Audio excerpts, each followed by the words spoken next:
C'est toujours une grande joie hein, de venir parler de la part du Seigneur. C'est une grande responsabilité parce que la parole de Dieu nous dit que ceux qui parlent pour l'Éternel seront jugés plus sévèrement. Donc, ce n'est pas quelque chose qu'il faut du tout prendre vraiment à la légère. C'est une grâce, un privilège. Et voilà, c'est la première fois que je reviens aussi apporter la parole de Dieu en tant que papa. Le Seigneur nous a vraiment fait cette grâce-là d'accueillir une petite fille et nous lui remercions pour tout. Nous remercions aussi toute l'Église de nous avoir de près ou de loin soutenus. Et le Seigneur a vraiment permis que tout se passe très, très, très bien. Et elle grandit assez bien, elle aura bientôt ses vaccins, etc. Donc, merci vraiment, gloire au Seigneur, c'est un vrai miracle. Le miracle de la famille, c'est vraiment, je pense que pour la plupart d'entre vous, vous êtes déjà parents, il n'y a pas de leçon à vous donner, vous savez comment ça se passe. Et vraiment, c'est un vrai miracle. Aujourd'hui, je vais être vraiment très, très, très bref. C'est pas vraiment une prédication que j'ai aujourd'hui, mais vraiment un encouragement. Je voudrais tout simplement nous encourager. Je sais que nous vivons des temps, des moments très, très, très difficiles. L'année 2020, c'est une des années, je pense que tout le monde est en train de se mettre d'accord, que c'est l'une des années les plus difficiles depuis un moment, vraiment à tout point de vue. C'est la première fois que des personnes vont pratiquement passer toute une année à la maison. C'est vraiment mon cas pour l'instant, depuis le mois, je pense, de mars jusqu'à maintenant, je, je n'ai plus remis le pied au travail. C'est le cas, je pense, de beaucoup de personnes. Et c'est juste une année terrible. Je pense que en tant que chrétiens, nous devons vraiment apprendre à discerner en fait les temps. Nous devons apprendre à savoir dans quelle époque nous vivons, dans quel temps nous vivons, quels sont les signes euh, qui sont là présents. Je pense que par rapport aux signes, euh, par rapport aux signes, nous en voyons énormément. Nous en voyons énormément par rapport à ce qui est décrit déjà dans la Bible. Hein. Nous pouvons le voir dans Matthieu 4, 14. Ça, vous pouvez prendre plus tard le temps de les lire tranquillement à la maison. Ou alors on va peut-être y revenir. Et aujourd'hui, le thème de mon message, c'est tout simplement le miracle. Le miracle. Alors, c'est drôle parce que tout à l'heure, Ladislav m'a envoyé un texte et ça parlait, le titre c'était Un miracle chaque jour. Et je me suis dit, tiens, ça c'est c'est marrant que tu m'envoies ça. Et en fait, ça va être un peu interactif. On n'est pas beaucoup, donc je pense qu'on peut aussi participer. Est-ce qu'il y a des personnes parmi vous qui ont déjà vécu un miracle? Et s'il y a une personne qui a déjà vécu un miracle, il peut juste très brièvement, peut-être nous faire un petit témoignage. Je ne sais pas si c'est déjà arrivé à quelqu'un de vivre un miracle. Oui, vas-y, Eliane. Il y a quelques années de ça, j'ai eu, la gynécologue m'avait trouvé une boule et on a prié pour moi. Audrey, elle a prié pour moi, j'étais à Paris. Et je me suis dit, bon, j'y vais, je vais, on sait jamais, peut-être ça va se passer. C'est pas que j'avais une grande foi, mais j'avais confiance au Seigneur que de toute façon, ça m'arriverait rien. Je sais pas, j'étais tranquille. Et quand je suis arrivée, elle a prié pour moi et je suis revenue à ma place. J'étais troublée. Et après, j'ai ressenti que j'avais plus rien. Voilà, j'avais vraiment, le Seigneur m'a guéri. Voilà, merci Seigneur. Amen. Gloire à Dieu. Ah Gloire à oui, Dieu. merci Seigneur. Merci Seigneur pour ce miracle. Ouais. Est-ce qu'il y a quelqu'un d'autre? Euh, Moi, je dirais, les souffles de vie qu'on a, c'est un miracle. Parce qu'on peut ne pas aller dormir, ne pas surveiller. Donc, pour moi, c'est un miracle de tous les jours. Ça paraît banal, mais c'est un miracle. Et puis, tout ce que Dieu nous donne dans la vie tous les jours, même des petites choses. On ne prend pas conscience de tout cela, mais c'est pas acquis, c'est pas automatique. C'est pas ce qu'il veut. c'est un miracle. Amen, amen. Voilà. Et puis, Amen, merci. Merci. Voilà. Ouais. Quelqu'un d'autre pour un miracle? Si vous n'en avez pas, c'est pas grave. Hein. Voilà, on va continuer, mais je bénis déjà le Seigneur pour ces deux témoignages merveilleux. Le Seigneur est là. Et le miracle aujourd'hui, en fait, c'est quelque chose qui devient un peu comme démodé.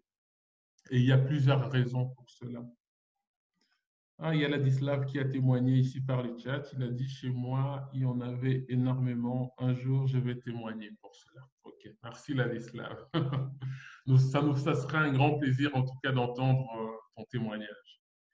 Amen. Et en fait, ce que moi, je veux tout simplement nous encourager aujourd'hui, je n'ai pas, comme je le disais, vraiment une grande prédication, mais je vais nous encourager à croire encore, à renouveler notre foi par rapport à certaines choses que la vie finalement nous pousse à croire que ça n'existe plus, que la vie nous pousse à croire que ça devient démodé.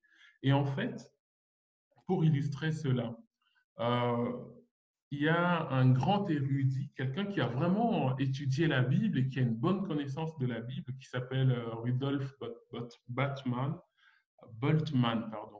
qui, dans les années 40, va écrire, il va dire, il est impossible aujourd'hui d'utiliser la lumière électrique et le sans-fil et de profiter des découvertes médicales et chirurgicales modernes tout en croyant au monde des esprits et des miracles du Nouveau Testament. En fait, c'est un théologien, un chrétien qui, et en plus c'était dans les années 40, même pas dans les années 2000, mais dans les années 40, qui se dit le monde évolue tellement aujourd'hui qu'il devient de plus en plus difficile de croire au miracle. Quand, quand, par exemple, il a donné les exemples de son époque, quand tu allumes, par exemple, une lumière, une lampe, que tu cliques juste sur l'interrupteur et puis la lumière, bam, apparaît, etc. C'est quand même des choses aussi qu'on n'a pas toujours tendance à comprendre. Et moi, je me demande s'il vivait à notre époque, qu'est-ce qu'il dirait encore avec tout ce que nous avons, comme ce que nous sommes en train de faire là, par exemple, par Zoom ou toutes ces choses-là. Et quand on voit comment est-ce que la technologie évolue et toutes ces choses, quand on voit tous les charlatans qu'il y a dans les églises aujourd'hui, qui ont changé l'œuvre de Dieu, qui l'ont transformé en business, et parfois même en business du miracle, nous nous disons qu'il y a beaucoup de personnes qui perdent finalement la foi dans le miracle. On n'y croit plus trop, parce qu'il y a plusieurs personnes qui abusent, qui l'utilisent à mauvais escient. Et tout ça nous pousse finalement à ne plus de plus en plus croire au miracle. Nous devenons peut-être de plus en plus sceptiques. Ça veut dire que nous y croyons, mais voilà, oui, Dieu peut peut-être le faire, mais voilà, s'il ne le fait pas, c'est aussi sa volonté, voilà, etc. Nous n'y croyons plus énormément. Alors, on va juste tout simplement voir c'est quoi un miracle. Qu'est-ce que ça veut dire un miracle? Alors, le mot miracle vient ici du latin, j'ai pris la définition latine, ça veut dire tout simplement s'étonner. C'est s'étonner en fait.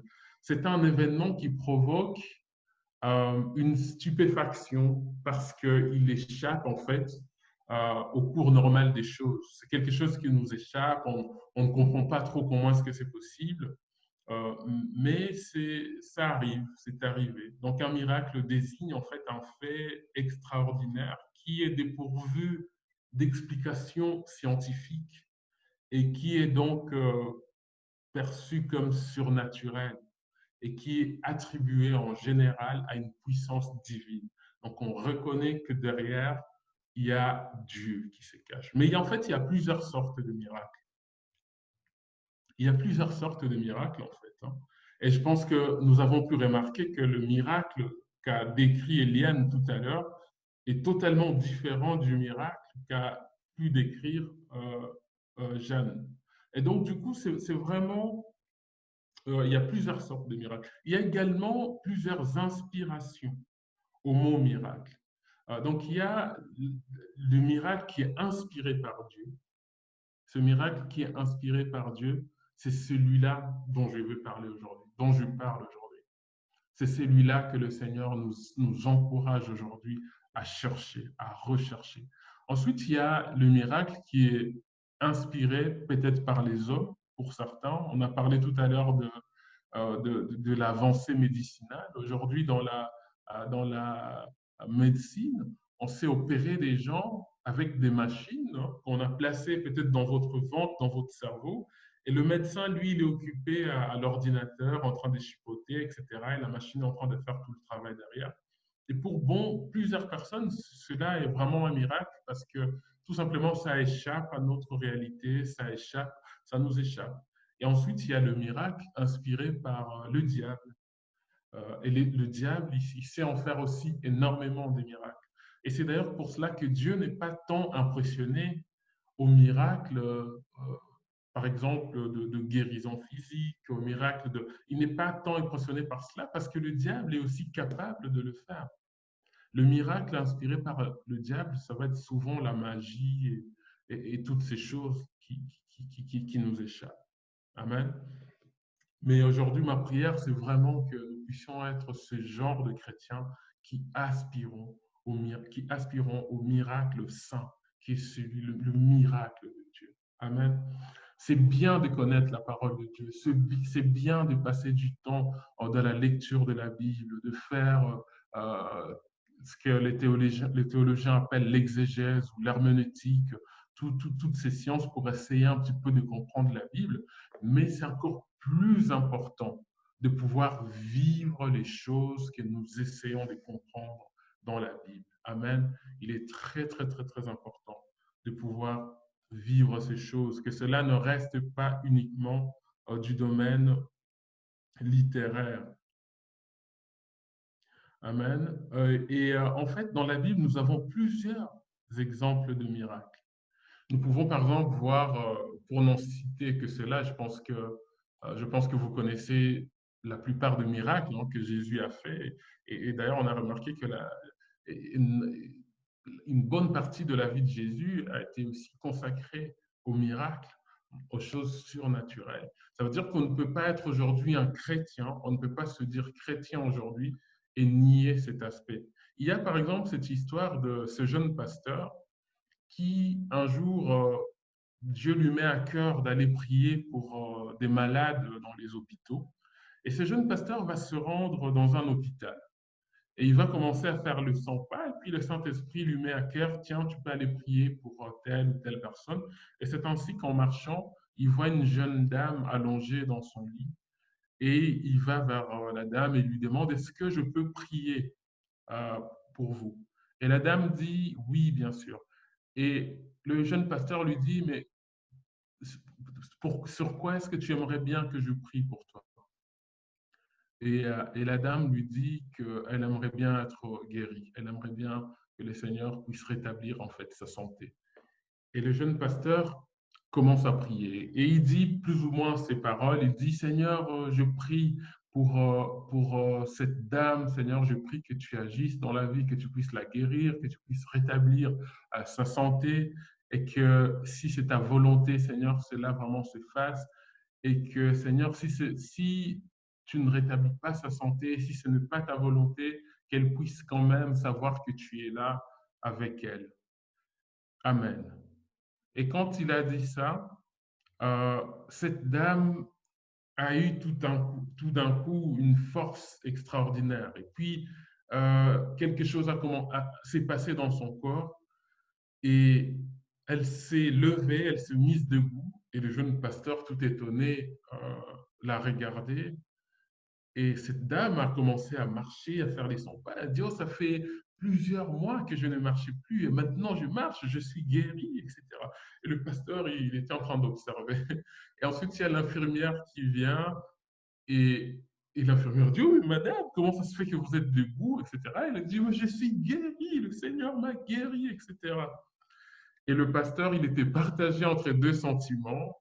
Un sentiment, c'était qu'il était un peu gêné quand même. Et puis l'autre, c'était qu'il était très reconnaissant envers le Seigneur. Et donc, il bénissait le Seigneur en quittant cette salle-là. Et pendant qu'il se rendait sur le parking pour reprendre sa voiture, il dit, Seigneur, Seigneur, s'il te plaît, ne me fais plus jamais ça, Seigneur. Parce qu'en fait, il ne s'attendait pas que cette personne puisse guérir, parce qu'il disait, j'aurais pu faire une prière confiante, une prière saine, pas une prière hésitante comme ça, en commençant déjà à préparer psychologiquement la patiente, qu'il y a aussi la possibilité qu'elle ne guérisse pas, etc., etc. Et je pense qu'aujourd'hui, euh, plusieurs d'entre nous sommes comme ça. Lorsque nous prions pour d'autres personnes, eh ben, nous prions en préparant déjà la personne, en lui disant, ben, oui, le Seigneur, nous prions, Seigneur, guéris mon frère, Seigneur, guéris ma sœur, mais Seigneur, voilà, si ce n'est pas ta volonté, qu'elle ne se décourage pas, etc. Et est-ce qu'on ne pourrait pas dire, par exemple, que c'est aussi quelque part le manque de foi qui nous pousse à faire ce genre de prière parce que, voilà, on l'a peut-être fait et que les personnes ne sont pas guéries, etc. Mais ce que j'aimerais bien nous dire aujourd'hui, c'est que ce n'est pas parce que nous prions pour certaines personnes et qu'elles ne guérissent pas que nous devons baisser la qualité de notre foi. Vous savez, il y a cette parole de Dieu qui dit, il vous sera fait selon votre foi. Le Seigneur Jésus, d'ailleurs, avant de guérir certaines personnes, il va leur dire, est-ce que tu crois que je peux faire cela? Est-ce que tu crois que je peux te guérir? Et la personne va dire, oui, Seigneur. Et alors, le Seigneur va guérir la personne et il va lui dire qu'il te soit fait. Ou alors, il va même rien dire, le Seigneur, il va juste dire qu'il te soit fait selon ta foi. Amen. Et ce qui est extraordinaire, c'est que qu'est-ce qui va suivre? C'est que la personne va recevoir le miracle. Et c'est incroyable quand on y pense parce que si le Seigneur dit uniquement qu'il te soit fait selon ta foi, ça veut dire que cette personne croyait réellement. Amen. Ça veut dire que cette personne croyait réellement que le Seigneur allait la guérir. Amen. Et il y a plusieurs personnes aujourd'hui pour qui nous pouvons prier et nous sommes motivés, nous sommes confiants que le Seigneur peut guérir ces personnes-là. Mais est-ce que dans leur cœur, je ne suis pas ici du tout en train de faire un procès, mais est-ce que dans leur cœur, ces personnes-là, y croient vraiment? Ou elles disent, oui, on va essayer, on va voir, etc. Parce que le Seigneur regarde tout ça. Vous savez, le Seigneur a une longueur d'avance sur nous. Donc, nous ne devons pas culpabiliser lorsque nous prions pour une personne et qu'elle ne guérisse pas, parce que nous ne savons pas, nous n'avons pas tous les paramètres. Et cela ne doit jamais être une raison pour nous pour diminuer la qualité de notre foi, comme ces jeunes pasteurs, pour y croire un peu moins, pour dire oui, Seigneur, tu peux le faire, mais si c'est... Non, nous devons simplement faire la prière. Amen. Faisons simplement la prière et laissons le reste à Dieu. C'est le Seigneur qui va s'en occuper. Et vous ne vous sentez pas accusé de quoi que ce soit parce que la personne ne guérit pas, parce que nous n'avons simplement pas tous les paramètres.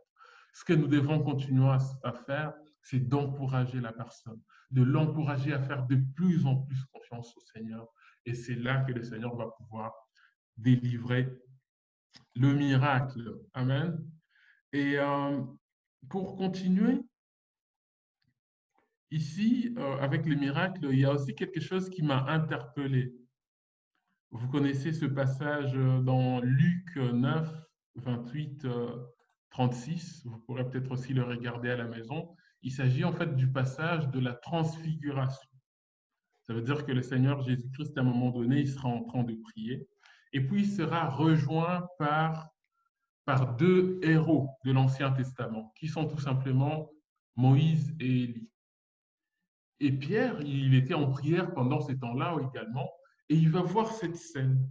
Il va se dire, waouh, c'est extraordinaire, parce que ces deux personnages de l'Ancien Testament, en fait, ils vont apparaître dans la gloire. Donc, ils sont tout éblouissants, on va dire. Ils sont tout éblouissants, ils sont extraordinaires. Et cette scène-là va marquer Pierre à vie. Il va même penser à construire des abris pour que ça dure plus longtemps. Peut-être qu'il s'est imaginé qu'il amènerait sa petite tasse de café pour aller peut-être les rejoindre, passer un moment agréable avec eux, qui lui racontent un peu des histoires de l'Ancien Testament, je ne sais pas, et qui disent comment est-ce que toutes ces choses qu'ils ont pu vivre à ce moment-là étaient possibles. Et peut-être qu'il avait planifié d'aller raconter cette histoire extraordinaire à ses amis. Mais de nos jours, est-ce que c'est encore possible de croire en ces choses? Est-ce que c'est encore possible? Ça, c'est vraiment une question que je me pose avec le monde dans lequel on veut que tout soit rationnel. On veut que tout ait une explication. Est-ce que c'est encore possible de croire à cela? Et c'est pour cela que le Seigneur, à un moment donné, dans la parole, il va dire, lorsque le Fils de l'homme reviendra sur terre, est-ce qu'il trouvera encore la foi? Et ça, c'est vraiment une question que je pose à chacun d'entre nous. Lorsque le Fils de Dieu reviendra sur la terre, est-ce qu'il trouvera la foi chez mon frère Ladislav? Est-ce qu'il trouvera la foi chez mon frère Herman? Est-ce qu'il trouvera la foi? Amen. Et que le Seigneur nous aide vraiment ce matin à ne pas devenir des incrédules vis-à-vis de la parole de Dieu. Peu importe ce que les temps nous amènent, que nous ne puissions pas devenir incrédules au point de commencer à justifier la parole de Dieu, au point de commencer à trouver des excuses à la parole de Dieu. Mais nous devons être de chrétiens équilibrés et solides. Certes, nous devons faire attention pour distinguer notre temps, comme je le disais. Nous pouvons lire peut-être finalement dans Matthieu, et je finirai avec ça, dans Matthieu 24, 4, à partir du verset 4 jusqu'au verset 14. Il est dit, Jésus leur répondit, prenez garde que personne ne vous séduise, car plusieurs viendront sous mon nom disant, c'est moi le Christ, c'est moi qui suis le Christ. Ils séduiront beaucoup de gens. Vous entendrez parler de guerre, de bruit de guerre. Gardez-vous d'être troublés, car il faut que ces choses arrivent. Mais ce n'est pas encore la fin, mais ce ne sera pas encore la fin. Une nation s'élèvera contre une nation, un royaume contre un royaume. Il y aura en divers lieux des famines, des tremblements de terre. Tout cela ne sera que le commencement des douleurs. Alors on vous livrera au tourment et l'on vous fera mourir et vous serez haïs de tous, de toutes les nations à cause de mon nom. Alors plusieurs succomberont, ils se trahiront, ils se haïront les uns les autres. Plusieurs faux prophètes se leveront et ils séduiront beaucoup de gens. Et parce que l'iniquité se sera accrue, la charité du plus grand nombre se refroidira. Mais celui qui persévérera jusqu'à la fin sera sauvé. Cette bonne nouvelle du royaume sera prêchée dans le monde entier pour servir de témoignage à toutes les nations, alors viendra la fin. Amen. Alors viendra la fin. Donc nous avons ce passage finalement qui nous décrit la situation finalement de la fin des temps. Mais attention, dans ces passages, on nous dit encore que toutes ces choses vont se passer, mais ça ne sera pas encore la fin. Ça veut dire que nous sommes encore ici pour un bon moment avant que la fin n'arrive réellement. Mais nous devons être alertes à toutes ces choses en tant que chrétiens. Nous devons y prêter attention. Nous devons pouvoir analyser les temps dans lesquels nous vivons. C'est très, très, très important. Nous devons toujours garder le cap en tant que chrétiens. Ça veut dire que nous devons avoir notre GPS qui est le Seigneur Jésus-Christ. Notre GPS qui est notre Bible, que nous ouvrons régulièrement. Notre GPS qui est nos temps de prière, que nous ne négligeons pas et que même si nous ne sommes pas en groupe, nous faisons quand même chez nous à la maison. Parce que le jour du jugement, nous serons seuls face à Dieu. On ne pourra pas dire c'est elle qui m'a conduit, c'est elle qui m'a dit ceci. Non, c'est nous face à Dieu. Et c'est pour cela que aujourd'hui, le Seigneur m'a fait grâce de devenir parent. Mais même pour la vie de ma fille, de mon enfant, ce n'est pas moi qui le justifierai. Il devra travailler pour cela. C'est pour ça que c'est très important. C'est très important pour nous de veiller pour notre vie, afin de toujours être connecté à notre Seigneur, de toujours être connecté à l'essentiel. J'aime beaucoup la fin de ce passage, je finirai avec ça, qui nous dit que cette bonne nouvelle du royaume sera prêchée dans le monde entier pour servir de témoignage à toutes les nations. Alors viendra la fin. Cette bonne nouvelle sera proclamée partout en guise de témoignage. Est-ce que nous sommes les témoins du Seigneur sur cette terre? Ça, c'est la bonne question que nous devons nous poser. Est-ce que nous contribuons à ce que la bonne nouvelle soit partagée partout dans le monde pour que la fin arrive ou nous n'y faisons rien? Amen.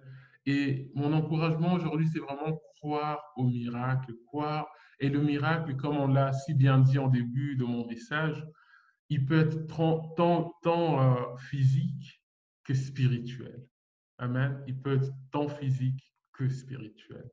Et donc, mon encouragement aujourd'hui, c'est vraiment que nous puissions continuer à croire au miracle, que nous puissions être des acteurs, ça veut dire être des témoins de notre Seigneur, mais de permettre aussi à Dieu d'être notre témoin. Amen. Vous savez, un témoin, c'est quelqu'un de très, très, très important dans un procès. Pourquoi est-ce qu'il est important dans un procès, le témoin? Parce qu'il a vu les choses, il a vu ce qui s'est passé.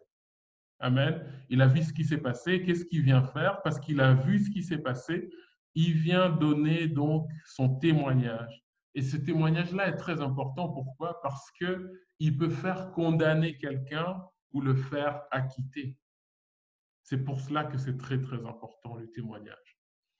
Et ici, nous pouvons voir, par exemple, dans la Bible, que Dieu a été le témoin des personnes aussi, hein, comme Job. Dieu, il dira même à l'ennemi, tu peux faire tout ce que tu veux, mais mon serviteur Job restera fidèle.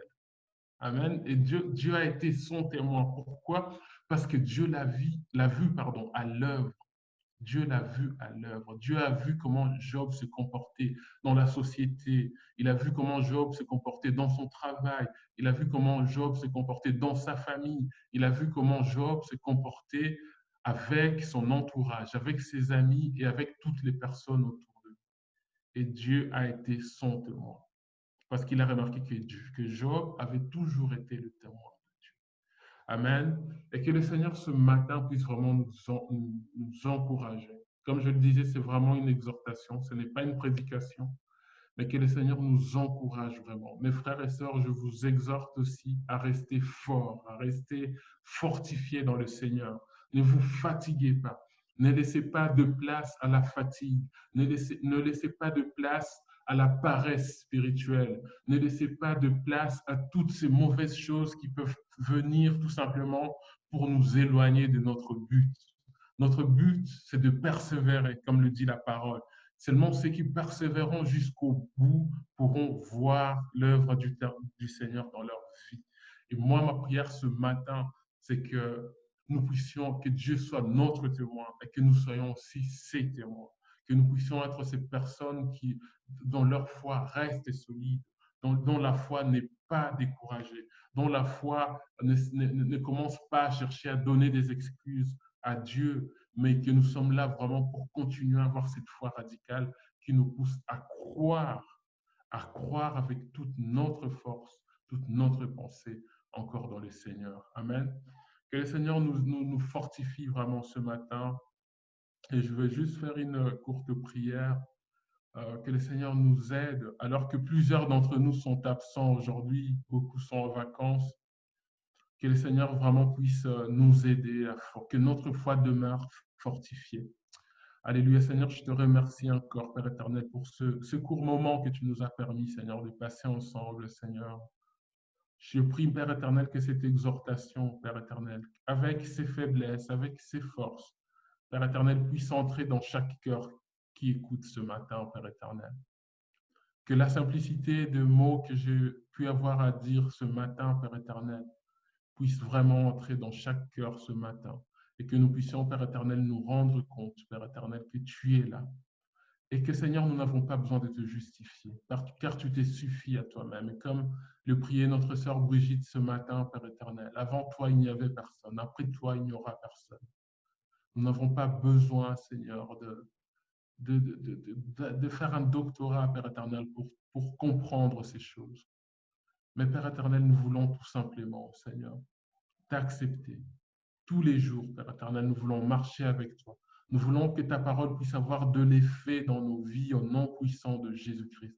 Nous voulons continuer à croire que tu es le Dieu des miracles, les miracles que tu as faits dans le passé, tu es encore capable de les faire dans nos vies aujourd'hui, Père éternel. Toi-même, tu connais tous les zones, tu connais, Seigneur, les domaines dans lesquels, Seigneur, nous avons besoin de voir tes miracles agir, Père éternel. Nous voulons réactiver nos foi là où, Seigneur, nous avons laissé entrer l'incrédulité. Nous voulons continuer à te voir à l'œuvre, Père éternel, car il est impossible, Seigneur, d'être chrétien et de ne pas croire aux choses surnaturelles, Père éternel.